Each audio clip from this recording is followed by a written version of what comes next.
অবাধ, সুষ্ঠু ও গ্রহণযোগ্য নির্বাচন অনুষ্ঠানে নির্বাচনী ব্যবস্থা এবং নির্বাচন কমিশনের আমূল সংস্কার চায় জাতীয়তাবাদী গণতান্ত্রিক আন্দোলন এনডিএম। একই সাথে গণহত্যার দায়ে অভিযুক্ত আওয়ামী লীগের পদধারী কেউ যেন বিচার প্রক্রিয়া শেষ না হওয়া পর্যন্ত নির্বাচনের প্রার্থী হতে না পারে সে দাবিও তোলেন পার্টি চেয়ারম্যান ববি হাসাস।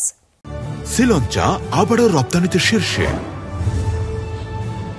সকালে রাজধানীর বনানীতে পার্টি চেয়ারম্যানের কার্যালয়ে রাষ্ট্র সংস্কারে দলের প্রস্তাবনা তুলে ধরেন এনডিএম চেয়ারম্যান। জানান, দেশের বর্তমান রাজনৈতিক বাস্তবতায় সংসদ বহাল রেখে দলীয় সরকারের অধীনে জাতীয় নির্বাচনকে প্রভাবমুক্ত এবং নিরপেক্ষভাবে অনুষ্ঠিত করা অসম্ভব। তাই সংবিধানে নির্বাচনকালীন নিরপেক্ষ সরকারের বিধান অন্তর্ভুক্তি করতে হবে। স্থানীয় সরকার নির্বাচনে দলীয় প্রতীক না রাখা সহ নির্বাচনের তফসিল ঘোষণার পর থেকে প্রধান নির্বাচন কমিশনারকে সুপার প্রাইম মিনিস্টার ভূমিকায় রাখতে প্রয়োজনীয় আইন এবং বিধিমালা প্রণয়ন করার দাবি জানান ববি হাসাস।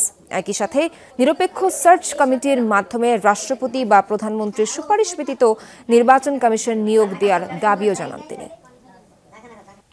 প্রধান নির্বাচন কমিশনারকে জাতীয় নির্বাচনের তফসিল ঘোষণার পর থেকে সুপার প্রাইম মিনিস্টার ভূমিকায় রাখতে প্রয়োজনীয় আইন এবং বিধিমালা প্রণয়ন করতে হবে। 2024 সালের গণঅভ্যুত্থানে গণহত্যা দায়ে অভিযুক্ত আওয়ামী লীগের পদধারী কেউ বিচার প্রক্রিয়া শেষ না হওয়া পর্যন্ত জাতীয় সংসদ নির্বাচনে প্রার্থী হতে পারবে না।